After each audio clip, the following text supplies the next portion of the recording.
A nossa lição da Escola Bíblica Dominical é investimento permanente.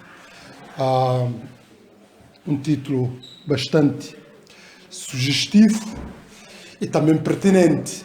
Aliás, como todos os títulos, temas da lição que temos vindo a estudar, são sempre de grande relevância para a nossa vida, para a nossa maturidade cristã.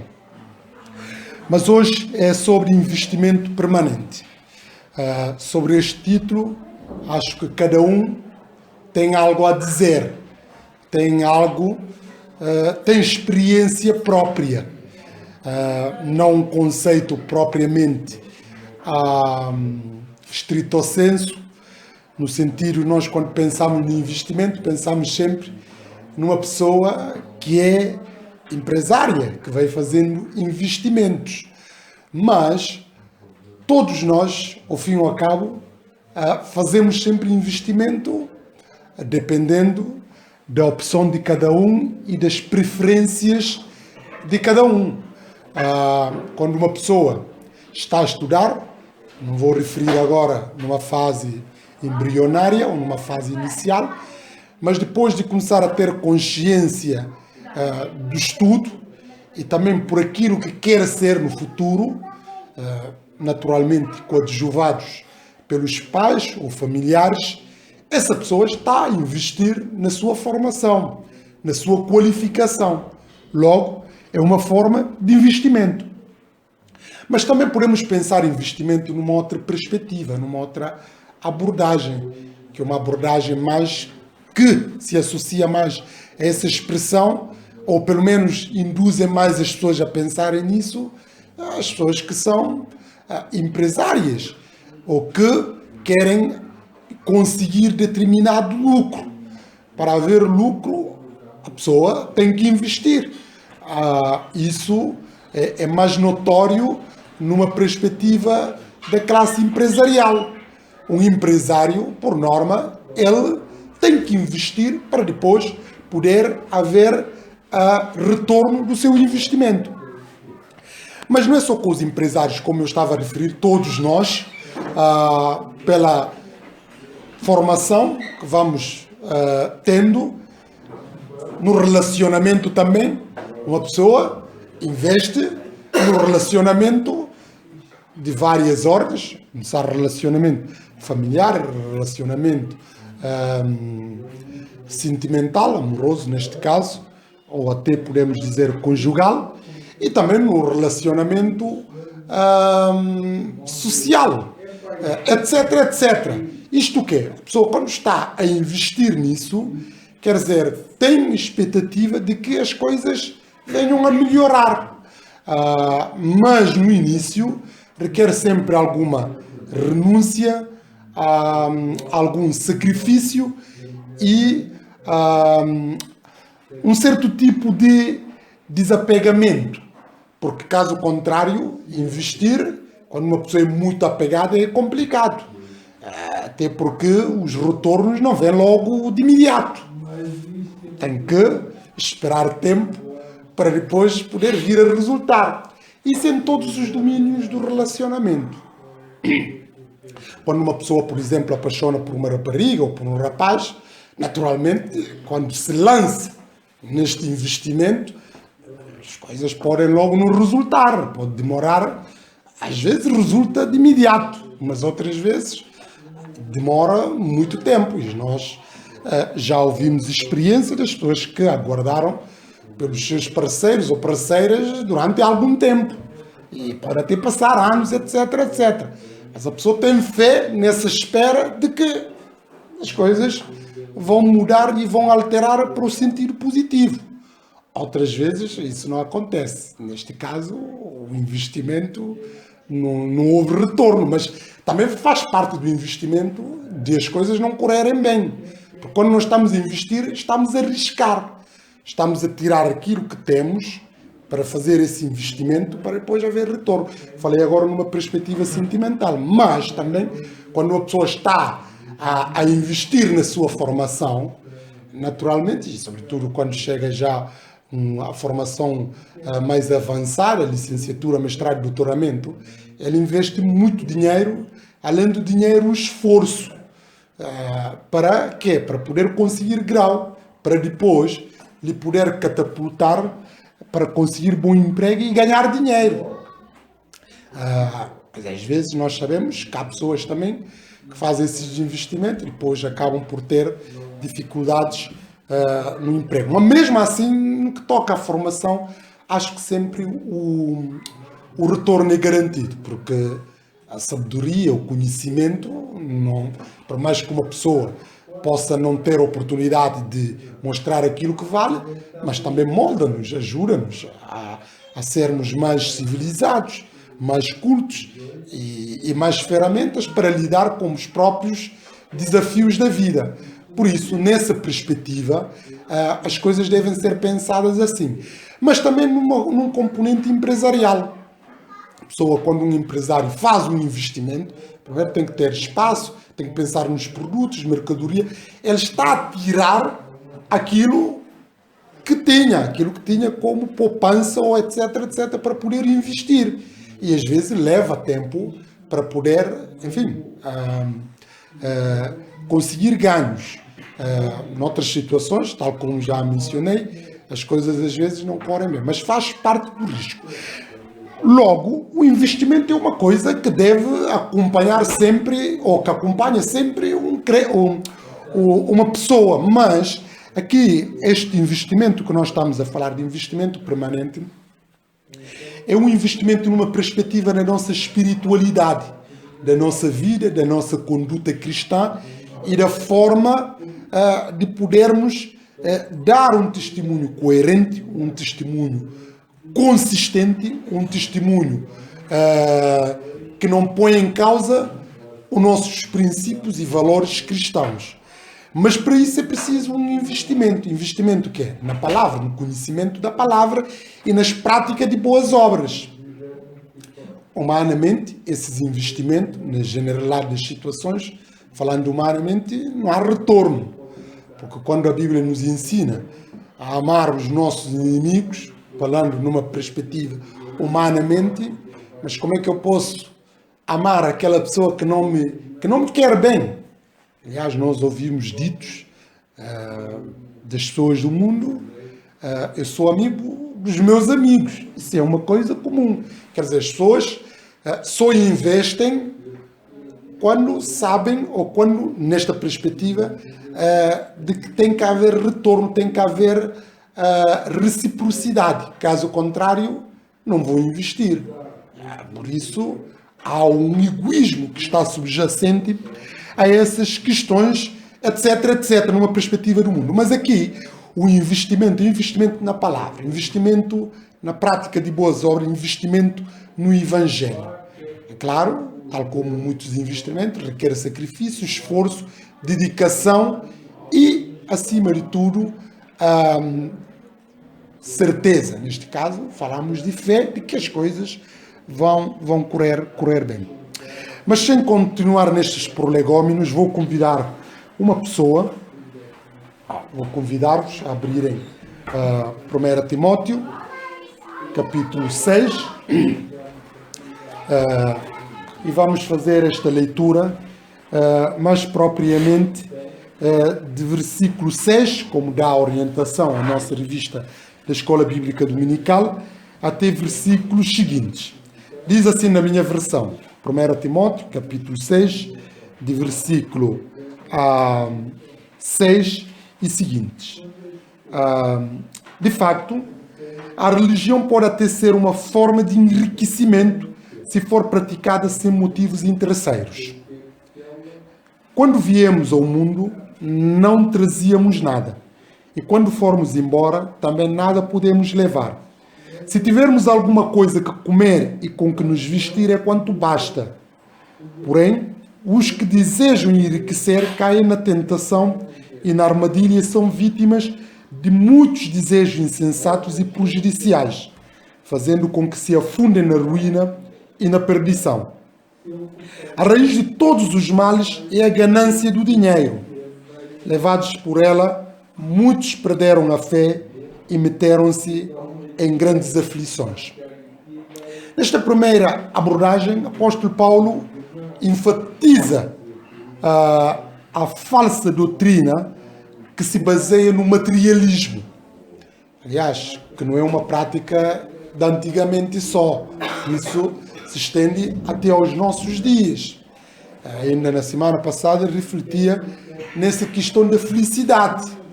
Porque, como sabem, acho que isso dispensa comentar, todos os seres humanos almejam, buscam a felicidade. É um propósito legítimo. Infelizmente, nem todos sabem o caminho ideal para encontrar a felicidade. E nestes equívocos de procura de caminho para chegar à verdadeira felicidade, há uma compreensão, tanto de uma perspectiva filosófica, perspectiva teológica e perspectiva cultural, porque cada um vai formalizar aquilo que entende como sendo ideal para uma felicidade, mas há uma unanimidade, pelo menos, nas sociedades, praticamente em todas as civilizações, que se confundem a felicidade com o bem-estar. Neste caso, as pessoas julgam, ou pelo menos têm a ideia de que quando uma pessoa é bem-sucedida, é uma pessoa feliz. E esta visão é uma visão praticamente que ganha mais acolhimento. Naturalmente que nem todos defendem isso. Mas é uma visão que ganha mais adepto, no sentido que uma pessoa bem-sucedida é uma pessoa feliz. E quando falamos de uma pessoa bem-sucedida, estamos a falar de uma pessoa com saúde, uma pessoa formada, uma pessoa que tem uma profissão, tem um trabalho estável, tem uma vida familiar estável, os filhos comportam-se bem, enfim, estes aqui, sobretudo, têm um conforto social que advém do dinheiro que ganha, da conta bancária, etc, etc. De ter um bom cargo. Os homens, então, têm um bom cargo, têm uma boa esposa. Isso é um ingrediente. A mulher, a mesma história, etc, etc. Ou seja, há uma convergência praticamente unânime de que uma pessoa que reúne esses requisitos é vista como uma pessoa feliz. E às vezes até há crentes que fazem essa tentativa também de querer pensar as coisas assim. Mas não é assim. A felicidade não está propriamente no ter, mas no ser. É claro que naturalmente se uma pessoa tiver saúde e tiver um bom trabalho, e tiver uma profissão, e tiver um conforto familiar, e, enfim, etc, etc, isto é o meio caminho andado. Pronto, ajuda. Mas isso só não é garantia absoluta que a pessoa vai ser feliz. Porque nós sabemos que há pessoas que têm esses requisitos todos e mesmo assim continuam miseráveis, uma vida vazia, uma vida sem qualquer tipo de propósito e sentido. E em última instância às vezes acaba numa fatalidade que é o suicídio. Pronto. Isto é para quê? Para mostrar que há um vazio que mesmo as pessoas que têm, aliás, isso não precisamos ir longe. Salomão, um homem que tinha tudo isto que podemos considerar do ponto de vista humano para ser feliz. Mas qual é a conclusão que ele chegou? Vaidade, tudo é vaidade. E depois chega que isso é tudo é correr atrás do vento e aflição do espírito. Por quê? Porque ele tinha um vazio. Não já no ter, porque é um homem que dispunha de poder. Além de ter poder, era um homem completamente sábio. E além de sábio, vivia a vida desafogada nos prazeres, a começar nas mulheres, no vinho, enfim, noutras loucuras, etc, etc. Mas ela sentia que alguma coisa lhe faltava. Esta coisa é aquilo que podemos dizer o ser, de estarmos reconciliados conosco mesmo. Aliás, sem entrar muito nisto, as pessoas, por exemplo, ditas do primeiro mundo, o mundo aqui que nós vivemos, não quer dizer que são mais felizes do que os que estão do terceiro mundo, que estão a passar problemas de coisas básicas, alimentares da vida. Não quer dizer assim. Podem ter todos estes confortos, mas não quer dizer que são mais felizes do que os outros. Pronto. Isto é mais ou menos essa ideia que é importante dizer. Mas aqui este risco do materialismo, porque as pessoas querem ser materialistas ou ostentam a postura do materialismo porque acham que a felicidade estão nessas coisas. Há pessoas que desprendem toda a sua energia na comida. Comer boa comida, querem sempre comer bem, beber bem, enfim, aquilo que nós dizemos uma vida boêmia, viver a grande e a francesa. E acham que as coisas residem por aí, mas nem sempre é. E há outras pessoas que acham, olha, se eu tiver poder, porque poder abre a porta da oportunidade. É como há um ditado que se diz, poder é querer, ou querer é poder. Pronto. Mas a ideia do poder é que abre-nos portas de oportunidade. E há pessoas que concentram toda a energia para terem poder, para lidar com pessoas influentes e, consequentemente, poderem ter portas abertas das situações e achando que é daí que residem as coisas, que é daí que vão ser felizes. Mas nós vemos, às vezes, acabam por ter esses poderes e continuam ainda à procura de algo para preencher a sua vida. E há outras pessoas que é na questão dos gastos. Embora para gastar tem que ter dinheiro. E as pessoas que esbanjam, e acaba por ser sempre naquela ideia do materialismo, na compra desenfreada. Isso é uma doença. Isso é uma doença que chama prodigalidade. Prodigalidade, aliás, temos até uma parábola do filho pródigo. Essas pessoas que sofrem de prodigalidade, do ponto de vista legal, às vezes são interditadas, porque são pessoas que esbanjam sem ter consciência, quer dizer, gastam desnecessariamente. Estão a perceber? Mas isso é uma disfunção também cognitiva, porque é um problema que precisa ser tratado. Há pessoas que gastam porque tem que gastar, tem que sair para fazer compras, mesmo que não precisam fazer compras. E querem sempre ter coisas, comprar roupas e outras coisas, e acumulam tanta coisa em casa, às vezes desnecessariamente. Mas isso, é claro, para comprar a pessoa tem que ter dinheiro. Sofrer desta doença e não tiver dinheiro, não, ou não ser tentar roubar, pronto. Mas isso é um vício, é um problema. E há pessoas que se refugiam por problemas que têm que ir fazer compras para desanuviar.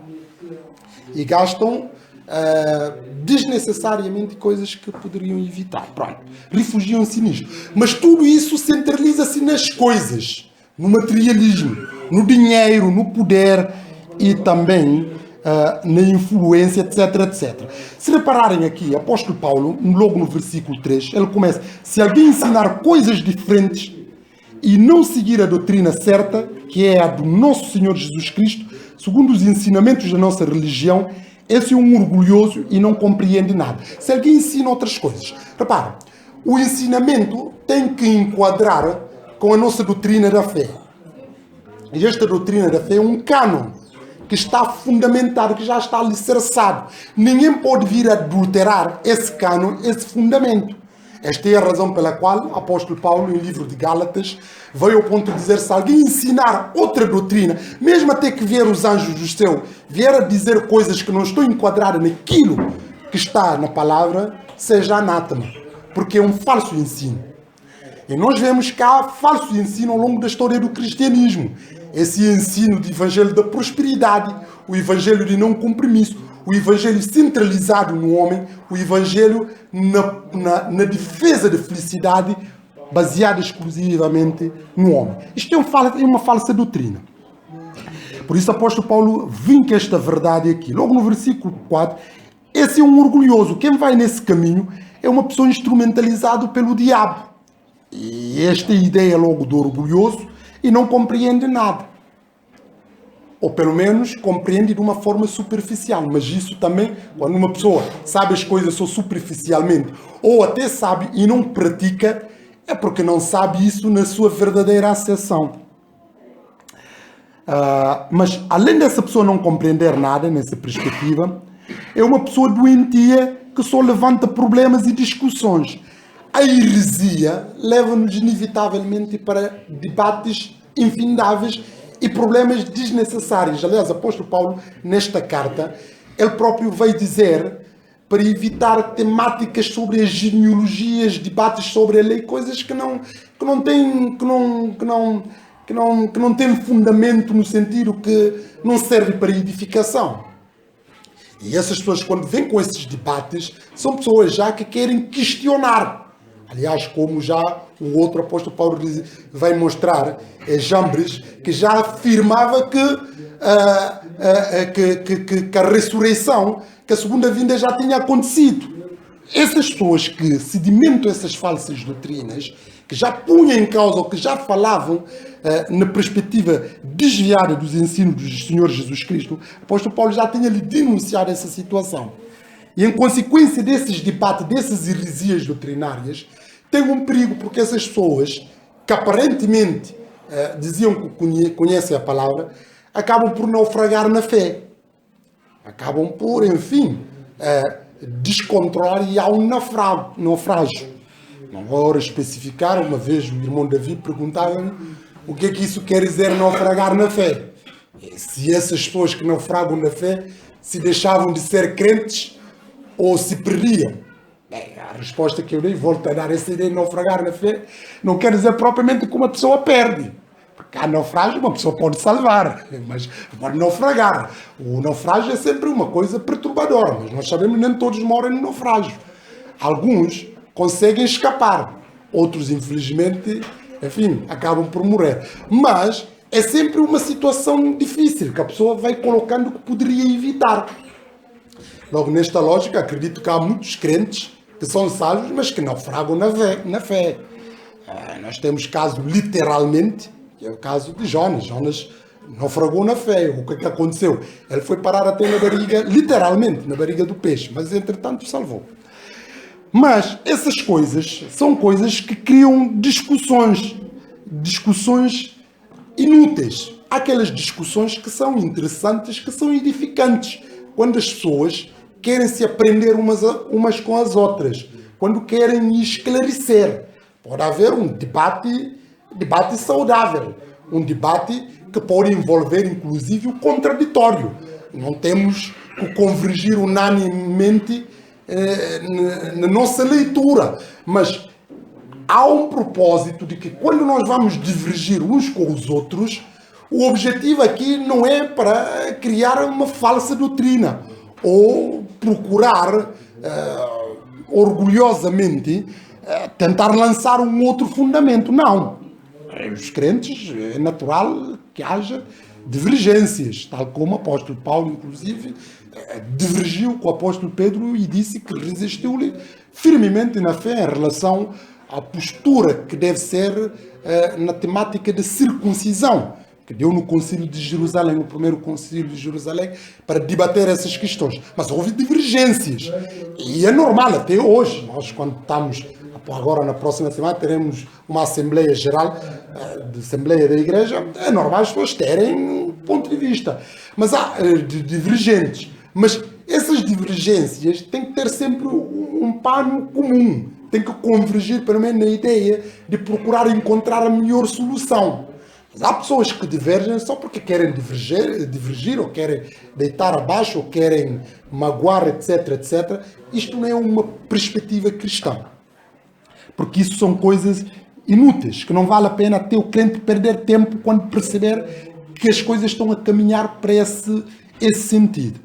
Porque, como ele vai dar seguimento, é daí que nascem as invejas. Porque quando entram essas questões, vai começar a sedimentar invejas, as intrigas, as injúrias, as suspeitas maldosas e discussões inúteis de gente que anda longe da verdade. Estão a ver? Essa é a ideia. Quando se vai, aqui já o objetivo não é para edificação ou procura de verdade, mas sim é centralizar num falso conhecimento, que não é o conhecimento verdadeiro da palavra. E é a razão pela qual essas pessoas já andam longe da verdade. Porque eles pensam, o versículo continua, eles pensam que a religião é um negócio. Lá está essa ideia. Essas pessoas que vêm com falsa doutrina, que querem sedimentar a falsa doutrina na igreja, eles ensinam o evangelho da prosperidade, um evangelho centralizado exclusivamente no homem, na autorrealização do homem. Eles não pregam a cruz, não pregam a componente que a vida cristã envolve renúncia, envolve sofrimento, envolve em última instância morte. Como nós vemos, os mártires da igreja, muitos morreram, e ainda hoje ao longo da história do cristianismo ainda hoje, muitas pessoas morrem por causa da fé. Essas coisas têm que ser consciencializadas. Mas desde antigamente, a antiguidade, da história do cristianismo, algumas pessoas ensinavam, não. A igreja, a religião, tem um propósito que a pessoa tem que sair bem, tem que estar bem. Se não está bem é porque essa pessoa não interiorizou a verdadeira religião. E as pessoas que pregam esse evangelho de prosperidade é que o fulano tem que ter aquilo, se a tua vida profissional não está bem é porque não tens, porque Deus tem que dar um bom trabalho, tem que ter uma boa família, tem que ter bens, etc. Não pode passar situação de miséria, etc, etc. Isso é um falso ensino, não corresponde. É um ensino que centraliza-se no negócio da religião. Aliás, esse negócio da religião já vinha, como eu mencionei, na antiguidade, mas daqueles que se vendem ilusão no templo. Nós vemos, caso isso notório, que Jesus teve que purificar o templo para expulsar os vendilhões. E essas pessoas vendiam lá, usavam o templo para se lucupletar ou para se enriquecerem à custa daqueles que iam lá genuinamente adorar. Nós podemos usar isso analogicamente de que também hoje em dia a igreja é usada para lucro, para negócio, para enriquecimento, etc, etc. Porque essas pessoas pensam, como diz a passagem, que a religião é um negócio. A religião não é um negócio, não é? Mas o apóstolo Paulo vai aqui contra-argumentar. De facto, a religião até pode ser uma forma de enriquecimento. Quer dizer, pode até ser uma forma de enriquecimento, porque nós sabemos que quem está numa verdadeira religião, essa pessoa está a enriquecer em todos os domínios. Agora, esse enriquecimento é um enriquecimento espiritual que, em algumas situações, pode ter reflexos também na vida social, na vida aqui do mundo. Há muitos crentes que são abençoados, que têm posses, etc, etc. A religião, em última instância, envolve enriquecimento. É claro, o que é enriquecimento? Qual é a prioridade de enriquecimento? Um enriquecimento aqui é enriquecimento espiritual. Naturalmente que em determinados casos pode refletir num enriquecimento até também material. Pode acontecer. Embora aqui não é garantia que tem que ser sempre assim, como outros pensam. Mas é um enriquecimento, porque nós estamos sempre a enriquecer. O apóstolo Paulo dizia que alguns, no capítulo 6 de 2 Coríntios, se não estou em erro, 6 ou 4, ele falava, alguns lhes consideravam pobres, mas enquanto que eles estão sempre a enriquecer-se. Nós somos ricos. Por quê? Porque Deus é rico e somos ricos na prática das boas obras e somos ricos porque um dia seremos recompensados nestes investimentos que nós estamos a fazer. Por isso, a religião, de uma certa forma, pode até ser uma forma de enriquecimento, mas se for praticada sem motivos interesseiros. Porque quando uma pessoa vai para a fé com o intuito de enriquecer, essa pessoa está completamente a perder o foco daquilo que é a verdadeira religião. Porque há pessoas que dizem assim, eu vou para a igreja, parece que há um negócio. E às vezes até no dízimo, olha, vou dar dízimo para poder receber o dobro. Parece que a pessoa está a investir. É tipo na bolsa, tem que dar dinheiro, agora vou esperar, Deus vai multiplicar. Um crente não pode pensar assim. Não pode. Quando um crente pensa assim, ele está a usar a religião por motivos interesseiros. Aliás, como acontece, nós assistimos isso. Há pessoas que estão na igreja, mas para a sua autossatisfação. Por isso nós assistimos pessoas que não estão aptas para o serviço. Ficam mais como espectadores do que propriamente as pessoas que estão em ação. Porquê? Porque estão na igreja, pronto, para as pessoas lhe servirem.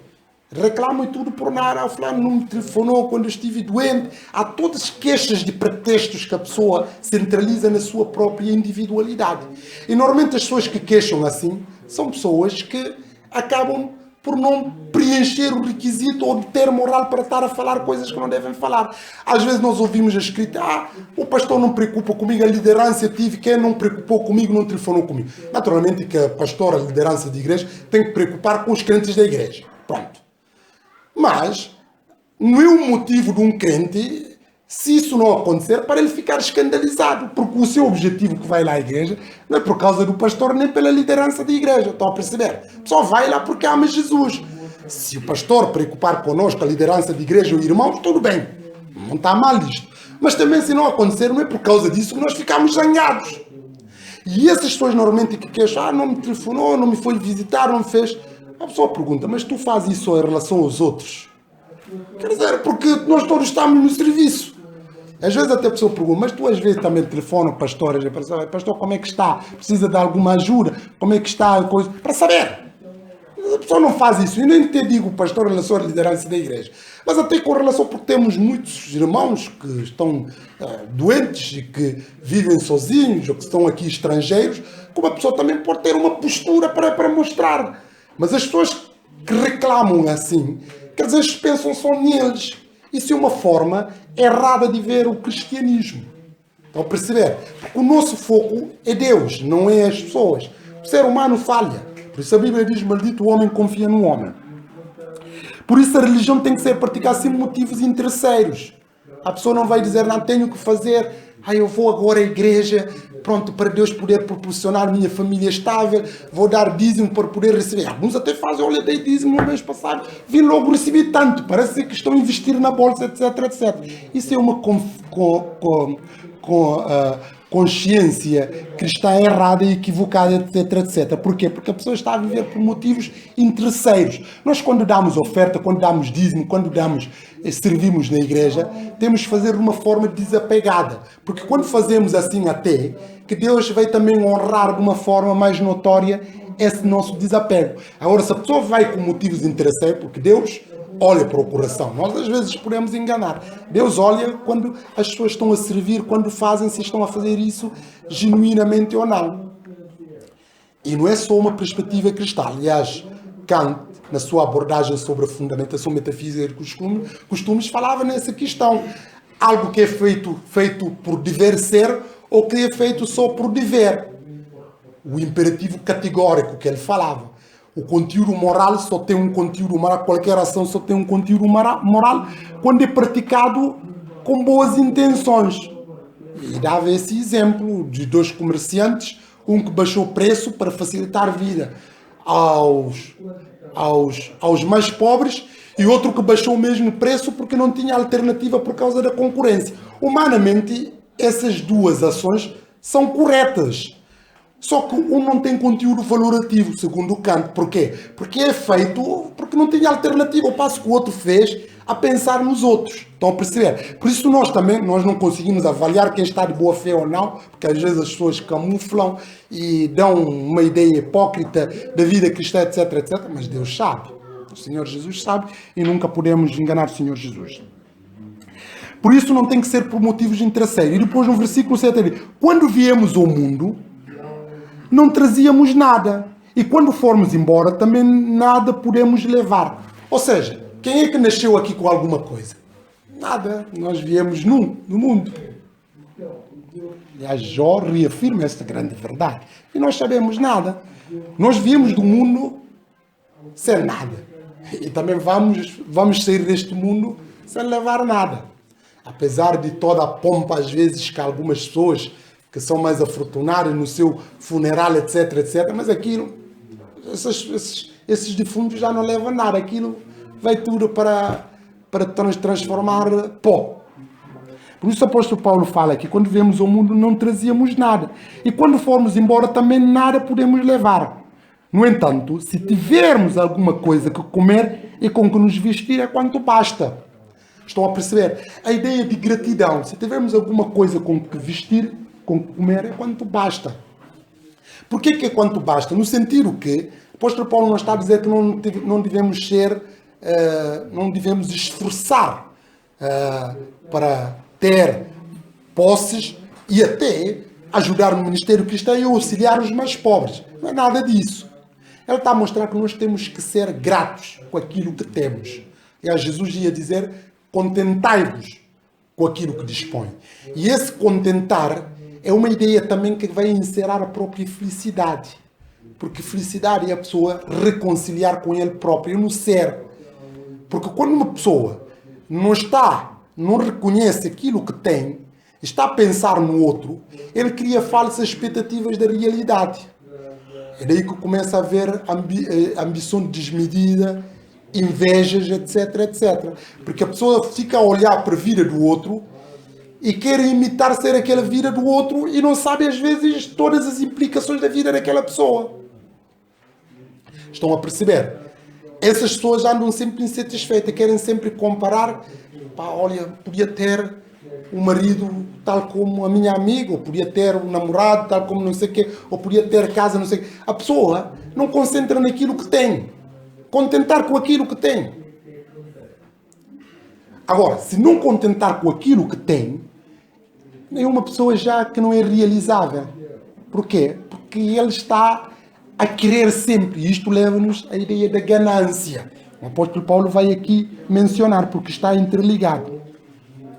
Se nós não conscienciarmos, se tivermos alguma coisa com que comer e com que nos vestir é quanto basta, e ele põe no versículo, porém, os que desejam enriquecer caem na tentação e na armadilha e são vítimas de muitos desejos insensatos e prejudiciais, fazendo com que se afundem na ruína e na perdição. Quer dizer, aqueles que têm amor à riqueza, Mamon, Deus das riquezas, eles correm riscos muito fortes, muito prejudiciais. Porque para essas pessoas, os fins sempre justificam os meios. Eles não veem os meios para chegar aos fins. São capazes de trair, fazer mal, inclusive até coisas mais bárbaras para chegarem àquele fim que querem. Há pessoas que matam a mulher, ou matam o marido, ou matam até os pais para a herança, por causa da herança. Porque estão obcecados com o dinheiro, querem dinheiro, têm ganância. E esta ganância é uma coisa incontrolável. Nós vemos um caso disso na Bíblia, que até um rei, Nabote, que cobiçava a vinha do outro, já imagina, um rei que já tinha tudo à sua disposição, ele tinha tão ganância da vinha de um pobre ali, que nem conseguia dormir. E a sua mulher, Jezabel, que era uma rainha má, deu-lhe o conselho, fez mesmo intentona e matou Nabote, e o rei apropriou da sua vinha. Porque essas pessoas que têm ganância, eles nunca se realizam, querem sempre ter e por aí fora.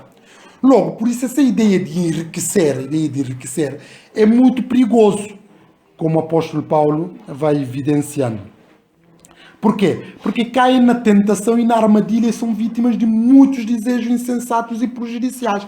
São pessoas que são capazes de relacionar com o outro não por amor, mas por causa do interesse ou por causa do dinheiro, etc, etc. Tudo é por conivência para poder chegar ao seu fim. Fazem de tudo, até é possível até matar em determinados casos, fazem isso. Para quê? Para poder chegar àquele fim. Logo é um risco muito prejudicial.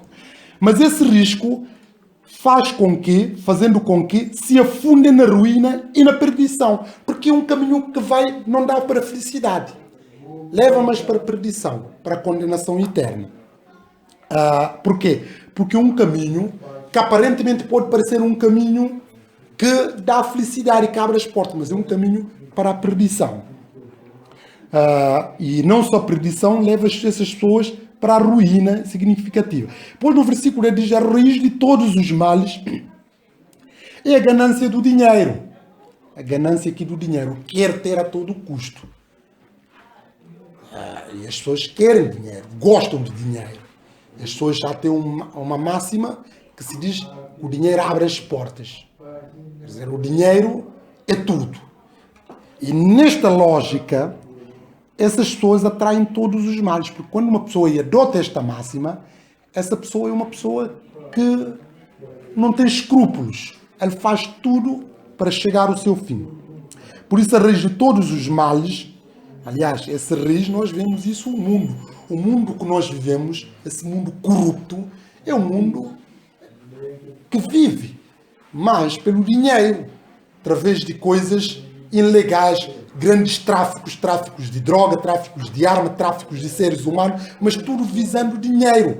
Até essa questão que nós vemos hoje em dia, o mundo que nós vivemos, os problemas que estamos a atrair, a generalidade desses problemas tem a ver com ideia desenfreada de dinheiro, de enriquecimento, que põe em causa a vida, a saúde das pessoas. Há pessoas que trabalham desnecessária, quer dizer, de uma forma que até põe em causa a sua vida familiar. Não, eu preciso ganhar dinheiro. Naturalmente a pessoa tem que ganhar dinheiro, mas não pode pôr em causa determinadas coisas. Aliás, dizia um princípio que eu estudei, que 24 horas temos de trabalhar 8 horas de trabalho, 8 horas de dormir e 8 horas de lazer. Pronto. Se a pessoa corresponder a esses 3 requisitos, não só é uma pessoa que vai viver muito mais, porque vocês sabem que o descanso, dormir bem, neste caso 8 horas, que é recomendável para um adulto. Nós, a maioria das pessoas, pelo menos, não conseguem dormir essas horas, porque a pressão também da vida, etc, etc. Mas o problema é que há pessoas que às vezes trabalham, não digo até por razões, pronto, que têm também, mas estar a trabalhar tipo 12, 14 horas por dia e às vezes até pessoas que nem têm folga. Como é que uma pessoa que tem uma família, que tem mulher e tem filhos, pode dar esse luxo, vai ter problemas depois no casamento. Por mais que as coisas vão começar a ter. E mesmo até que não é vida conjugal, os próprios filhos precisam de um acompanhamento. Os pais têm que estar com os filhos, falar com eles, educá-los, sair com eles, etc. Isso tudo tem que haver um tempo. A pessoa não pode pensar só no dinheiro. Muitos dos relacionamentos, dos casamentos são desfeitos porque a pessoa trabalha e chega tarde, já não tem tempo para falar com a sua mulher, com o seu marido. É para dormir, a pessoa toma banho é para dormir logo. Isso depois tem reflexos, porque depois abrem brechas a situações de traição, embora não é correto, etc, etc. Estão a perceber? Por isso, há um risco muito acrescido em relação a essa questão. Apóstolo Paulo fala, rige todos os males e a ganância do dinheiro, porque essa ganância vai despolotando todos os outros conjuntos de problemas. Levados por ela, essa ganância, muitos perderam a fé e meteram-se em grandes aflições. Há pessoas, por causa do dinheiro, eles abandonam a fé. Não têm tempo para estar à igreja porque têm que trabalhar. Estão a perceber?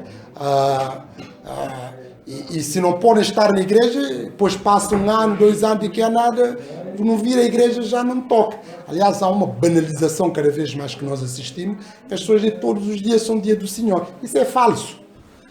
Naturalmente que todos os dias são dia do Senhor, mas este dia é um dia que é consagrado especial para o crente concentrar toda a sua energia para o serviço da igreja e para convívio e confraternização, etc, etc.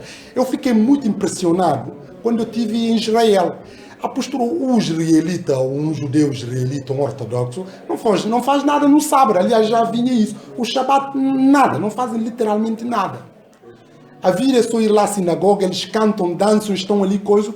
E eu vi aquilo e fiquei de facto impressionado. Porque nós temos 6 dias para fazer aquilo que temos de fazer, para trabalhar, para estudar, para não sei o quê.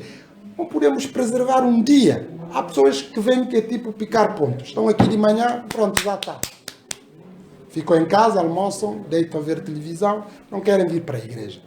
Essa visão é uma visão muito errada. Estão a perceber? Porque essas coisas podem parecer, a pessoa começa e depois começam, quando a mente já, porque no início até pode ficar a ter aquela consciência que veio acusando.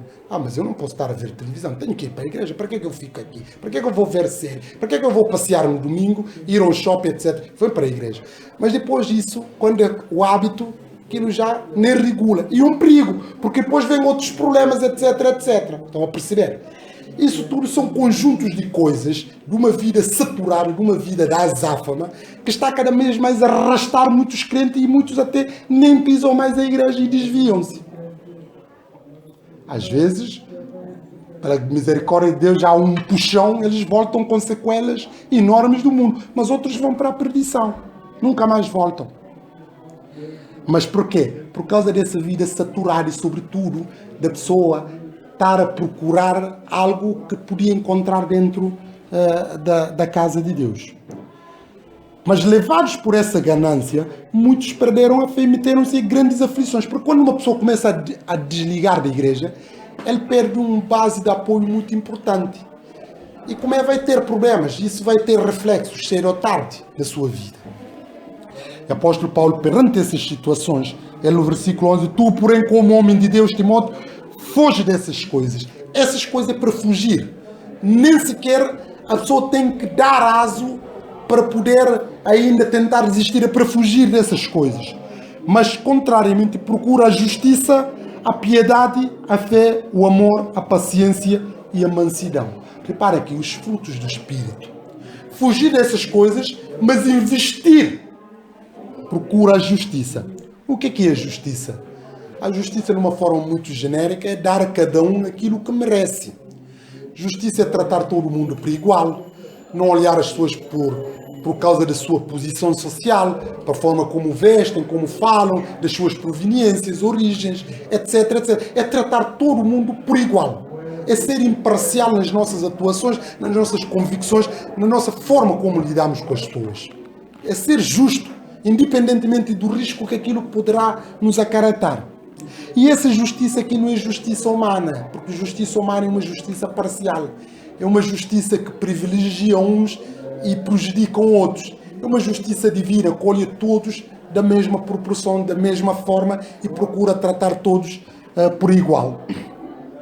Procura a justiça, a piedade. A piedade aqui é uma vida sacrossanta, é uma vida piedosa, é uma vida religiosa.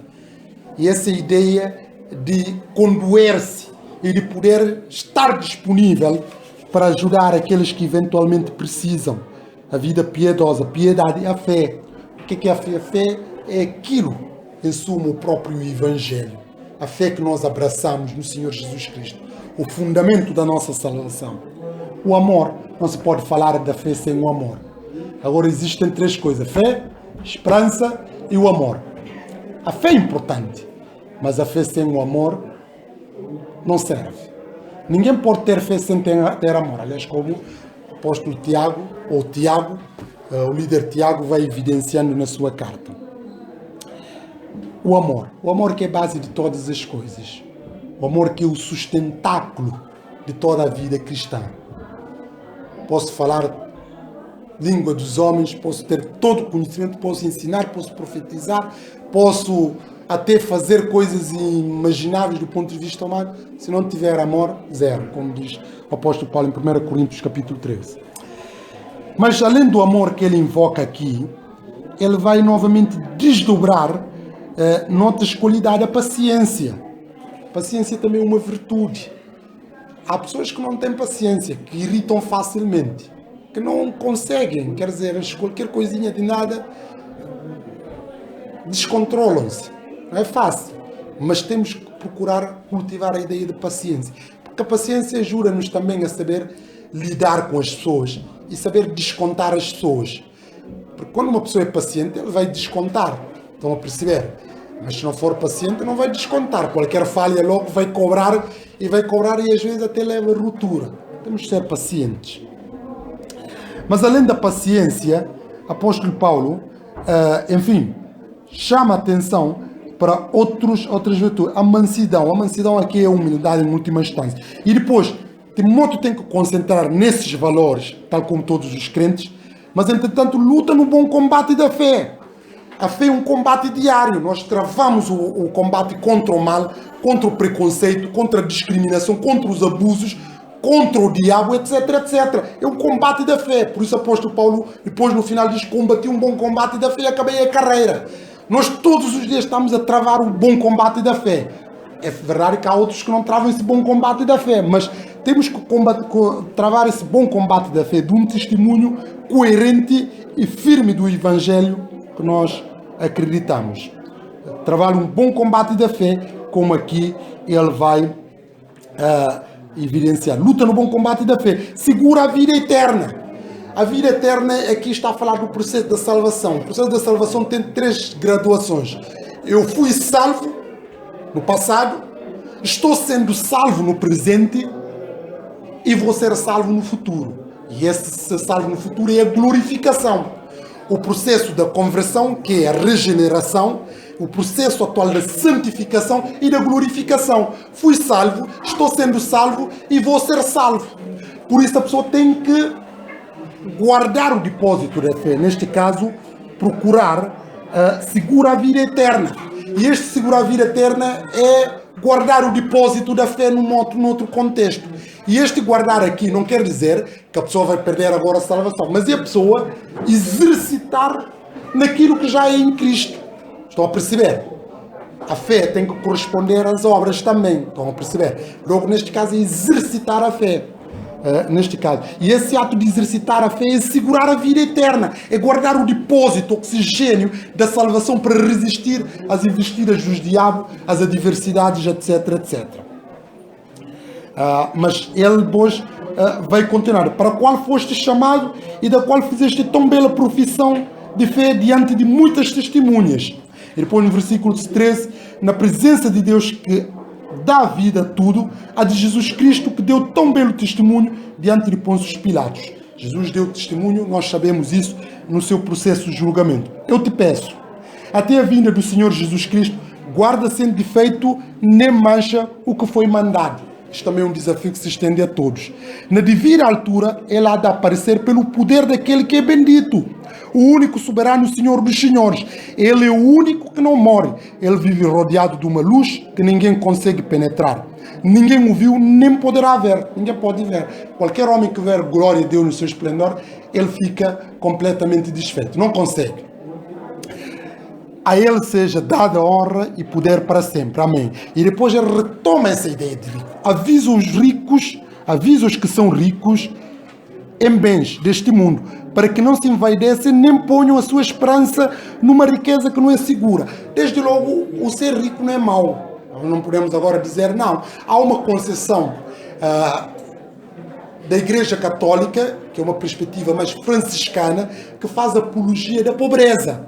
Estão a perceber? São pessoas, os franciscanos, a ordem dos franciscanos, são pessoas que promovem, difundem a ideia da pobreza, etc, etc. Naturalmente nós somos chamados a ser pobres porque o Evangelho do pobre, mas não é pobre, é pobre do espírito. A pessoa pode ter riquezas materiais, desde que não ponha confiança nessas riquezas, desde que não usa de forma errada essas riquezas. Há muitos crentes que são ricos e que têm contribuído muito na obra de Deus e têm sido instrumentos de bênção para o Evangelho, para o cristianismo. Por isso é que ele avisa os que são ricos em bens deste mundo, para que não se envaidecem, nem ponham a sua esperança numa riqueza que não é segura, como fazem os ímpios. Confiem antes em Deus, que põe todas as coisas à nossa disposição para a nossa satisfação. Que eles praticam bem, lá está, que sejam ricos em boas ações, generosos e amigos de partilhar com os outros. Lá está essa ideia, partilhar, conviver e entre ajudar e contribuir para a obra de Deus. Assim ajuntarão para si mesmo um grande tesouro, esta ideia de riqueza, porque é uma vida piedosa que é rico, que enriquece dia após dia. Mas essa riqueza é uma riqueza em última instância que vai ser espiritual, que vai ser obtida no céu. Por isso ele diz assim: ajuntarão para si mesmo um grande tesouro que lhes servirá no futuro para conseguirem a verdadeira vida. E depois termina aqui nessa último versículo: querido Timóteo, guarda a fé, lá está novamente, que recebeste como herança. Foge do palavreado mundano e das discussões em torno de um falso conhecimento. Lá está, palavreado mundano, aqueles ditos jocosos, conversas fiadas que não têm qualquer tipo de edificação, etc, etc. Porque um crente também se extrai na forma como ele fala. Não pode usar palavrões e não podem estar a usar esses ditos que nós vemos no mundo, etc, etc.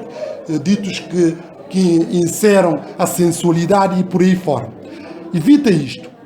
Ele fala: foge do palavreado mundano e da discussão em torno de um falso conhecimento. Tem que ter um linguajar cristão, que é de edificação. Porque essas pessoas que entram nesse palavreado mundano e de discussões em torno de um falso conhecimento são pessoas que desprovidas do bom senso cristão. E ele, depois do versículo 20, alguns deixaram-se levar por ele e desviaram-se do caminho da fé, aquilo que nós falamos. E depois termina aqui: a graça de Deus esteja convosco. Também eu termino desta forma: que a graça de Deus esteja com todos nós, no sentido de ajudar-nos a absorver essas grandes verdades e aplicá-las no nosso dia a dia, porque só assim demonstrarão que somos realmente pessoas transformadas, que somos pessoas que não vivem das heresias, que não vivem do materialismo, que não vivem das coisas deste mundo, mas que somos pessoas que colocam Deus em primeiro lugar e somente viver por Ele. Terminamos.